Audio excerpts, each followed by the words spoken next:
شريك له تعظيما لشأنه وأشهد أن محمدا عبده ورسوله الداعي إلى رضوانه اللهم صل عليه وعلى آله وأصحابه وإخوانه. Ikhwan akhwat yang dirahmati Allah Subhanahu wa taala, kawan-kawan di Qatar, di Abu Dhabi dan lainnya.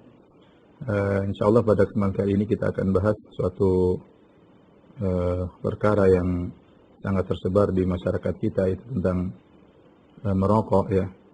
Saya baru aja buka di internet ya, bahwasanya Indonesia adalah persentase penduduk terbesar sebagai perokok terbesar di dunia ya. Jadi Indonesia dibandingkan jumlah perokok, persentasenya paling besar di dunia adalah orang Indonesia yang paling banyak merokok ya, berdasarkan laporan dari WHO ya. Dan ini adalah perkara yang ya menyedihkan ya, karena kita tahu rokok mudaratnya sangat banyak ya.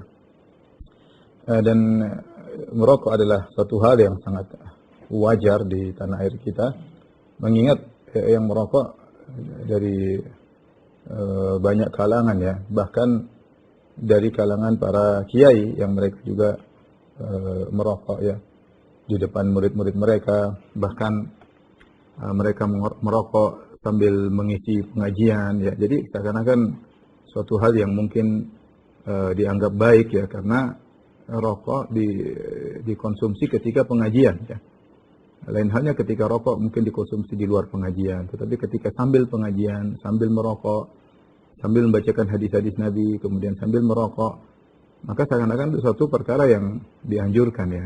Murid-murid melihat loh, kiai merokok sambil pengajian ya, tentu saja mereka wajar untuk meniru hal tersebut ya. Bahkan yang unik di tanah air kita, sebagian pondok mendapatkan pemasukan terbesar dari hasil penjualan rokok dalam pondok. Jadi di pondok jualan rokok, bahkan penghasilan terbesar pondok tersebut diantaranya karena menjual rokok ya. Kalau begini jadinya para kiai merokok, santri juga merokok, ya masyarakat merokok ya sangat wajar saja. Karenanya ketika MUI mengeluarkan fatwa tentang haramnya rokok pada sebagian kondisi, maka sebagian kiai menolak mentah-mentah ya, dan menganggap fatwa tersebut tidak menghormati para kiai atau melecehkan para kiai ya. Menurut kiai tersebut, kalau di pesantren tidak ada rokok maka tidak lengkap ya, karena kopi temannya rokok ya. Ya. Dan ini adalah hal yang sangat menyedihkan ya.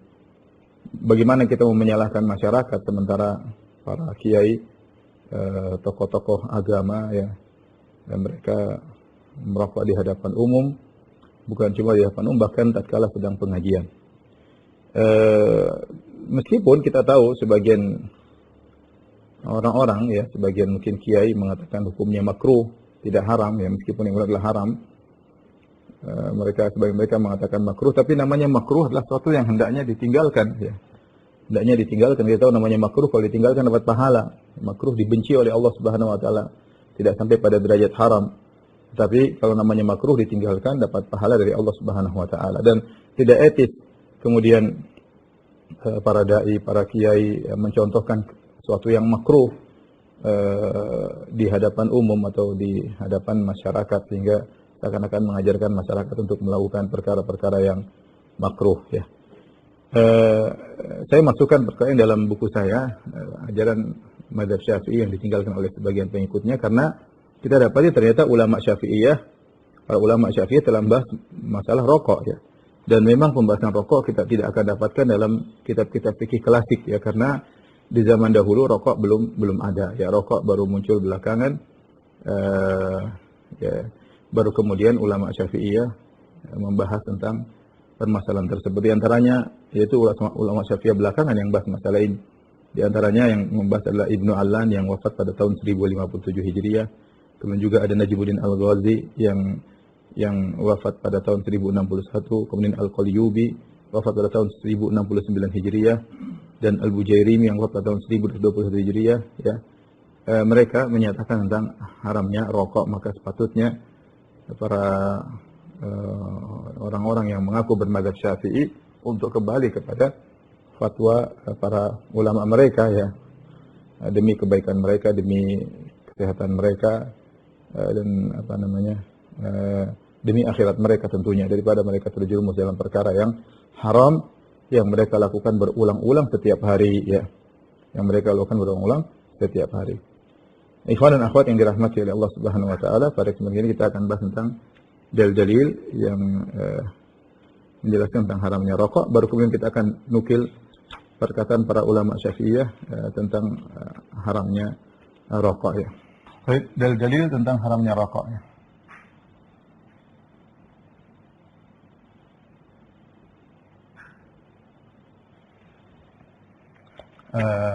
Dari Al-Quran, ya.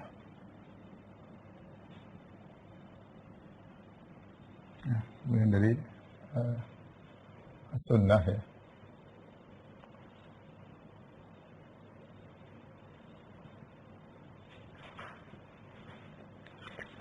Dari fitrah.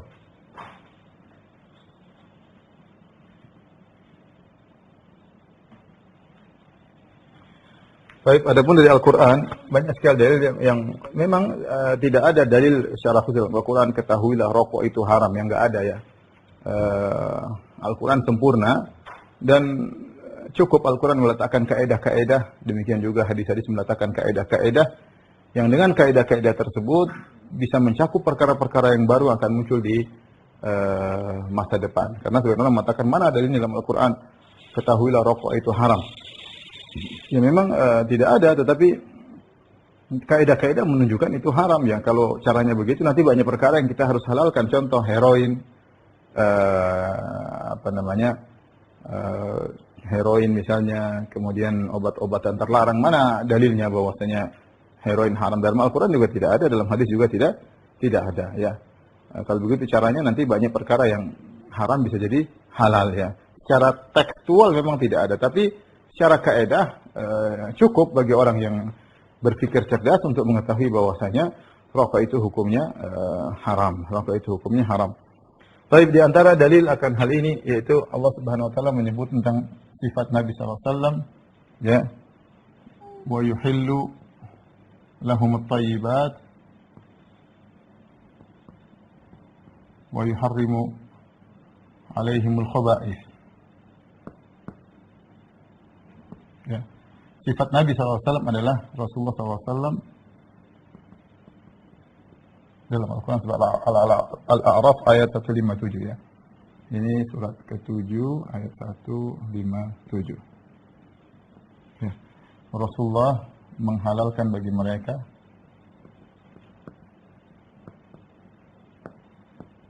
yang baik, yang baik-baik, dan mengharamkan bagi mereka yang tidak baik, yang tidak baik. Baik, kita tahu bahwasanya Allah Subhanahu wa taala Al-Quran menyuruh kita untuk makan yang baik-baik dalam banyak ayat. Misalnya firman Allah Subhanahu wa taala, "Kulu mimma fil ardi halalan thayyiba." Wahai orang-orang, wahai manusia sekalian, orang beriman, kulu mimma fil ardi halalan thayyiba. Makanlah yang ada di bumi, ya, yang halal dan thayyib, yang baik. Halal yang baik, ya. Berarti ada yang baik, ada yang tidak baik, ya. Ada yang thayyib, ada yang khabith, ya. Kemudian juga Allah Subhanahu wa taala berfirman, "Ya ayyuhar rusulu kulu minat thayyibati wa'malu shalihah." Wahai para rasul, makanlah yang baik-baik. Kemudian Allah juga berfirman, "Kulu min thayyibati ma razaqnakum." Wahai orang beriman, makanlah dari rezeki yang baik yang kami berikan kepada kalian. Jadi Allah menyuruh kita makan yang baik. Para rasul disuruh makan yang baik, mengkonsumsi yang baik. Yang tidak baik disuruh tinggalkan. Makanya Allah mengatakan wa yuhillu lahum at-thayyibati wa yuharrimu 'alaihimul khaba'ith. Rasulullah menghalalkan yang baik dan mengharamkan bagi mereka yang tidak baik. Coba kita tanya sama kawan-kawan sekalian. Rokok ini cuma dua pilihan, baik atau tidak baik. Tanya sama mereka yang mengatakan rokok itu halal atau rokok itu makruh. Tanya, rokok ini baik atau tidak baik? Jawab dengan nurani, ya. Ya, semua sepakat tidak baik, ya. Rokok tidak baik, cuma dia kecanduan, ya. Mau diapain, ya. Tapi kalau kita klasifikasikan, maka dia akan jatuh pada klasifikasi tidak baik, ya, yang diharamkan oleh Rasulullah SAW. Kemudian di antaranya Dalil juga kata Allah Subhanahu wa taala, "Wala tulku bi aidikum illa tahlukah." Sama dengan firman Allah Subhanahu wa taala itu, jangan lemparkan diri kalian pada kebinasaan. Jangan lemparkan diri kalian, yaitu dalam kebinasaan. Kemudian juga firman Allah Subhanahu wa taala, "Wala taqtulu anfusakum. Innallaha kana bikum rahima." Jangan bunuh diri kalian.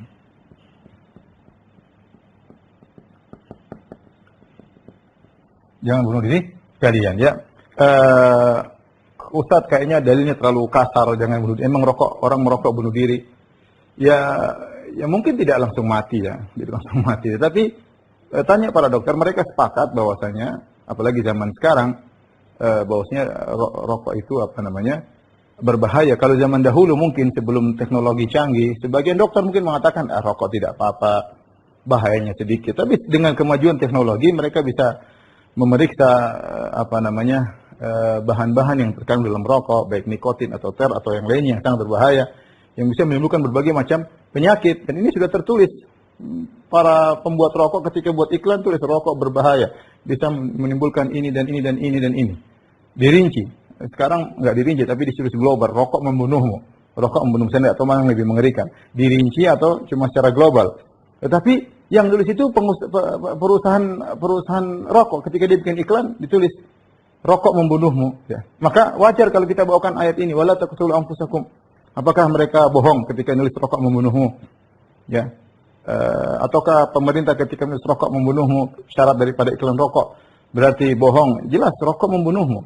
Bahkan WHO, saya baca tadi berita bahwasanya rokok di abad 20 ini membuat mati sekitar 100, sebab kematian 100 juta manusia.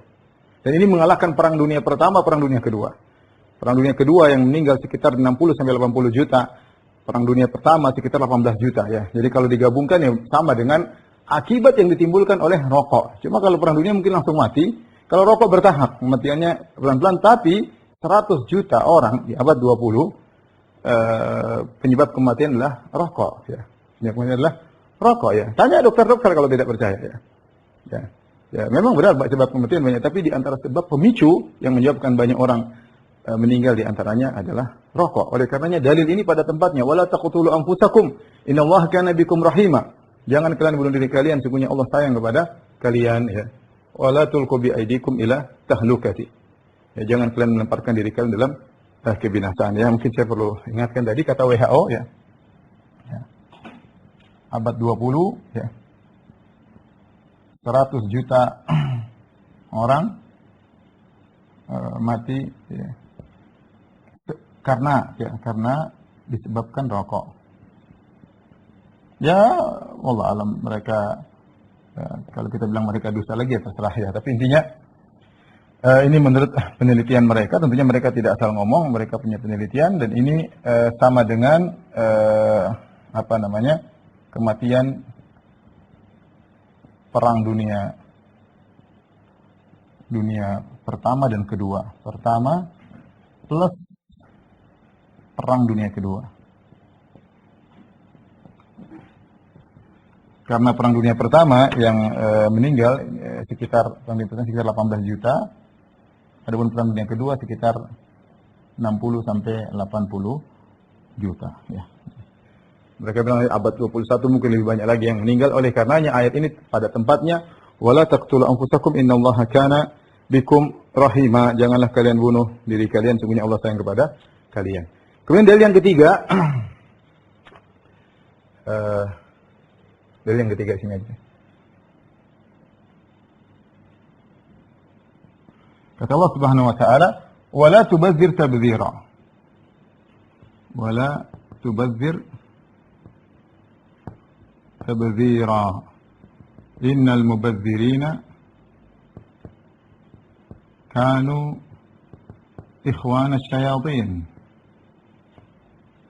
Wa kana syaitanu rabbih kafura. Ya, janganlah kalian mubazzir. mubazir. Karena orang-orang yang mubazir adalah teman-temannya setan.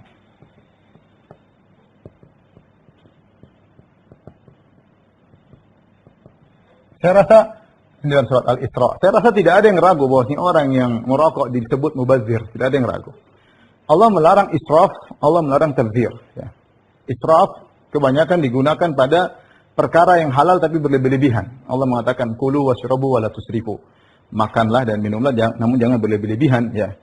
Ya kata Nabi SAW, kulu washrabu wa tasaddaqu min khairi sarafin wala makhyalah. Makanlah dan minumlah dan keluarkan harta kalian tapi jangan berlebih-lebihan dan jangan sombong. Oleh karenanya israf atau saraf kebanyakannya digunakan pada perkara yang halal namun berlebih-lebihan, seperti makan berlebih-lebihan, minum berlebih-lebihan, kemudian mungkin berjalan-jalan menghabiskan uang berlebih-lebihan ya. Kalau tabdzir pada perkara yang haram, yang kebanyakan digunakan pada mengeluarkan biaya pada perkara yang haram. Contoh buat minum khamar, contoh buat main judi, contoh buat merokok ya, buat merokok. Saya rasa semua orang sepakat bahwasanya rokok adalah pekerjaan mubazir. Tidak ada faedahnya. Kalau saya kurang tahu harga rokok sekarang berapa satu bungkus berapa? 22.000 ya. Itu mungkin kalau di Jakarta, kalau di luar mungkin lebih mahal. 22.000 kalau seorang tiap hari merokok satu bungkus saja, ada yang 2 bungkus, satu bungkus aja. Jadi bayangkan dia tiap hari buang uang 20.000. 20.000 kalau kali 30 sudah 600.000, banyak ya. 600.000 ya. Mungkin dia bisa buat cicil apa, kayak cicil motor, kayak cicil apa. Ya, bayangkan dia merokok sudah 20 tahun merokok, coba bayangkan. Kalau dia itu mungkin sudah bisa bangun rumah. Zaman dulu uang tersebut bisa bangun rumah. 20 tahun merokok, sekarang dia miskin, tidak punya rumah. Dan banyak yang menyedihkan, yang merokok adalah orang-orang miskin. Banyak orang miskin.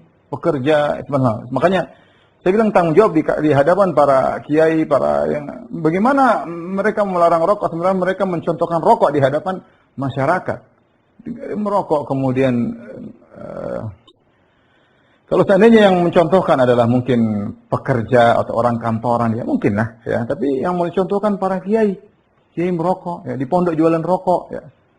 Gimana masyarakat tidak ikut-ikutan merokok? Dengan ya sudah ikut aja merokok, ya. Orang kiainya aja merokok sambil pengajian merokok, ya. Maka saya ingatkan kepada para kiai untuk mengingat hal ini bahwa ini tanggung jawab di hadapan Allah Subhanahu Wa Taala. Bagaimana kita mencontohkan, taruhlah itu makruh. Bagaimana kita mencontohkan makruh di hadapan masyarakat? Kalau itu makruh, diam-diamlah dalam rumah mungkin. Apalagi kalau hukumnya haram. Makruh saja tidak kita contohkan di depan umum. Kalau orang saleh selalu melakukan yang makruh, maka jatuh muruahnya, jatuh harga dirinya. Bagaimana lagi dengan perkara yang haram? Ya. Maka lihatlah tabdzir. Ya. Sejadi seorang di rumah merokok, sementara kalau anaknya nangis minta jajan nggak ada uang. Ya. Enggak, anaknya minta jajan ini. Tapi kalau buat rokok ada uang. Kalau buat rokok ada uang. Buat anaknya, buat istrinya terkadang alasan sana sini ya. Jadi ini menyedihkan ternyata yang merokok banyak orang miskin. Apalagi tanah air kita di persentase paling besar Indonesia merokok ya, dan banyaknya orang miskin yang merokok ya. Wala tubadzir tabdzira. Janganlah kalian melakukan tabdzir. Kenapa innal mubadzirina kanu ikhwana syayatin? Sungguhnya orang-orang yang melakukan tabdzir adalah teman-temannya syaitan ya. Teman-temannya syaitan. Ya ikhwan ya. Saya kadang berpikir ya, kenapa orang bisa merokok? Coba pertama kali apa yang motivasi dia untuk merokok? Pasti dia pertama merokok pasti dia batu-batu, tidak enak. Apa yang buat dia motivasi merokok? Ya mungkin kelihatan keren, kelihatan orang berhasil. Awalnya nggak enak batu-batu, pasti. Semua orang merokok tidak langsung bisa menikmati, tidak mungkin. Dia pasti merokok pertama, dia pasti batu-batu, terganggu, terkadang kepala pening, dan itu kenyataannya demikian. Tetapi ini bukti bahwasanya syaitan bisa menghiasi sesuatu yang buruk jadi baik. Karena syaitan sudah bersumpah di hadapan Allah, la uzayyinanna lahum fil ardi wa la ughwiyannahum ajma'in. Ya Allah, sungguh benar-benar aku akan menghiasi maksiat di dunia bagi anak-anak Adam.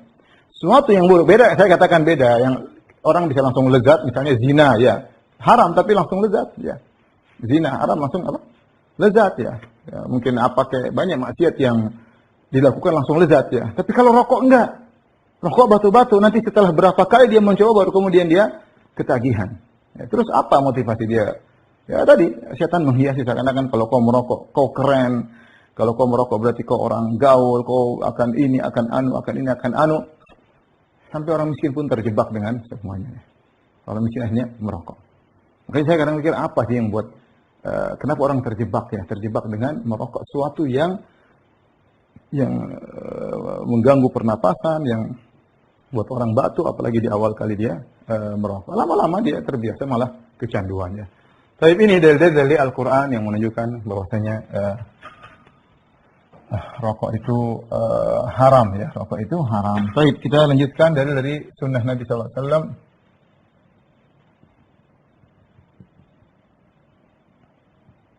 Hadis-hadis Nabi SAW.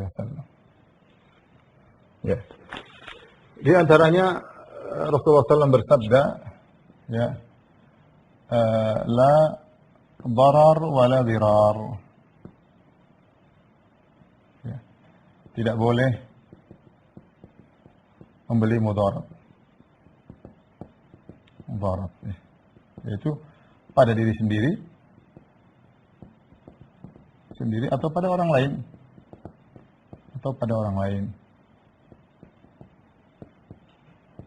Kaidah mengatakan ad-dararu yuzal, namanya kemudaratan harus dihilangkan. Dan rokok ini mengumpulkan dua mudarat tersebut. Seorang merokok memberi kemudaratan pada dirinya dan juga beri kemudaratan kepada orang lain. Mending dia hanya beri kemudaratan pada dirinya, dia akan beri kemudaratan kepada orang lain ya. Ya ikhwan, yang dirahmati Allah Subhanahu wa taala, mungkin seorang mengatakan ini kan badan saya, terserah saya mau apa yang mau saya lakukan terhadap badan saya. Jawabannya tidak. Ini badan, kesehatan adalah kenikmatan yang Allah akan minta pertanggungjawaban di kemudian hari. Sebab kita banyak dapat kenikmatan jasad, kenikmatan kesehatan, kenikmatan waktu luang, kenikmatan harta. Apakah orang bebas menggunakan hartanya? Ini harta saya mau beli macam-macam. Oh, enggak boleh. Kau akan ditanya tentang harta tersebut. Ya. Sama jasadmu ini tidak boleh kau rusak. Ya. Kalau ada seorang kemudian dia potong jarinya, haram hukumnya, tidak boleh merusak jasad. Ini jasad amanah dari Allah Subhanahu wa taala ya. Makanya Nabi SAW mengatakan, "Man tahassas summan ya, faqatala nafsahu, fasummuhu bi yadihi wa huwa yatahassahu fi nari jahannam khalidan mukhalladan fiha abada." Barang siapa di dunia mati karena mengkonsumsi racun, ya dia konsumsi racun, faqatala nafsahu, dia bunuh diri, maka pada hari kiamat dia akan disiksa dengan dia mengkonsumsi racun tersebut di neraka jahannam selama-lamanya ya. Jadi jangan mentang-mentang ini badan saya mau rusakin, terserah saya. Oh enggak, ini badan amanah dari Allah, kamu akan diminta pertanggungjawaban. Karena kau telah merusaknya, ya. Makanya orang kalau mati bunuh diri disiksa dengan bagaimana cara dia bunuh. Padahal dia bunuh dengan melemparkan dirinya dari tempat yang tinggi, dia akan disiksa oleh Allah pada hari kiamat dengan lemparkan tempat yang tinggi. Barang siapa qatala nafsahu bihadidatin, barang siapa bunuh dirinya dengan benda yang tajam, dia akan disiksa pada hari kiamat dengan menikam dirinya pada hari kiamat di neraka jahanam kelak. Oleh karenanya orang yang merokok ya terkumpulkan pada dia dua perkara, memudaratkan dirinya. Yang lebih parah daripada itu, memudaratkan orang lain. Dan ini yang paling saya khawatirkan pada hari kiamat kelak. Ya. Kasus-kasus banyak terjadi. Ya. Kata Nabi SAW, al-muslim man salim al-muslimuna min yadihi wa lisanihi. Muslim yang sejati itu orang lain tidak terganggu dari gangguannya, baik dengan lisannya atau tangannya. Kasus banyak ya. Saya pernah menghadapi kasus di Madinah ya, ada orang Indonesia, suster ya. Kemudian dia terkena kanker ya, qadarullah. Karena suaminya perokok, ya suaminya ya mungkin tidak meninggal, tapi ya istrinya justru yang tidak punya kekuatan tubuh yang kuat. Dia menjadi perokok yang pasif, yang bekas-bekas dari suaminya, dia meninggal. Yang kena kanker apa? Yang kena kanker istrinya. Lalu dia suster. Dan ini kasus yang saya hadapi sendiri ya. Ya, artinya kejadiannya ketika saya masih tinggal di Madinah. Kemudian juga di antaranya anak bayi ya, masih kecil terkena penyakit gara-gara rokok bapaknya ya. Ini kejadian ya. Kasihan ya. Ya. Oh, kita mengganggu orang lain. saya termasuk orang yang terganggu kalau ada orang merokok, sangat terganggu ya. Dan makanya ketika Rasulullah SAW mengatakan kalau kalian berjalan, kata Nabi SAW, fa'atu at-tariqa haqqahu. Kalau kalian di jalan maka berikanlah hak jalan. Para sahabat bertanya, "Wa ma haqqut tariq?" Ya Rasulullah, apa haknya jalan? Kata Rasulullah SAW, ghaddul basar, tundukkan pandangan, wa kafful adza, jangan ganggu orang. Kalau kita berjalan, jalan kaki, orang depan merokok, asapnya masuk ke kita dan kita tidak suka, udah baunya busuk, kita batu-batu. Terganggu. Dia santai aja. Kita di belakang terganggu. Bahkan ketika haji, saya terganggu. Saya lagi di Muzdalifah, kemudian ada orang merokok, sampai ke saya terganggu, tidak bisa tidur. Dia santai aja, ya. Saya bilang, ya akhi, ini hajian ya akhi. Santai aja, kayaknya saya yang aneh melarang orang merokok. Tapi Anda jangan menganggap semua orang merokok seperti Anda, banyak orang yang masih tidak merokok. Yang terganggu dengan itu, ya. Zalim ya akhi. Zalim ya. Saya pernah saya bawa anak waktu itu, saya tegur seorang, ya akhi, Pak, merokok jangan sini. Kamu yang pergi sana, jangan. Subhanallah. Dia merokok di tempat umum. Ya. Memang ini punya dia. Kalau dia ada ruangan rokok sana merokok. Kenapa merokok di tempat umum? Zalim. Dan yang pernah saya alami sendiri ketika saya umroh sama istri saya. Subhanallah, kita di kamar. Saya alhamdulillah masih lebih kuat. Istri saya batu-batu nggak berhenti semalaman suntuk. Kenapa? Tetangga sebelahnya merokok. Kita bingung asap dari mana. Ternyata sebelah ada yang merokok. Akhirnya telepon pihak hotel untuk menegur orang tersebut. Orang Indonesia ternyata. Istri saya sampai nangis-nangis, nggak kuat. Batu nggak berhenti.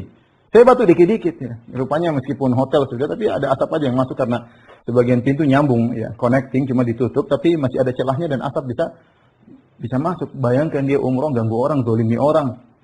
Waliyadzubillah ya. Maka ini yang paling berbahaya adalah memudaratkan orang lain. Ini bukan perkara sepele, ikhwan ya. Nanti akan ditanya oleh Allah pada hari kiamat mengganggu orang. Ya, mengganggu orang. Nanti merokok sana di ruangan merokok silakan sama-sama Nanti mengganggu orang yang tidak biasa merokok, sangat-sangat terganggu. Saya termasuk orang yang sangat-sangat terganggu dengan merokok ya. Saya tidak kuat kalau ada asap rokok, saya pergi.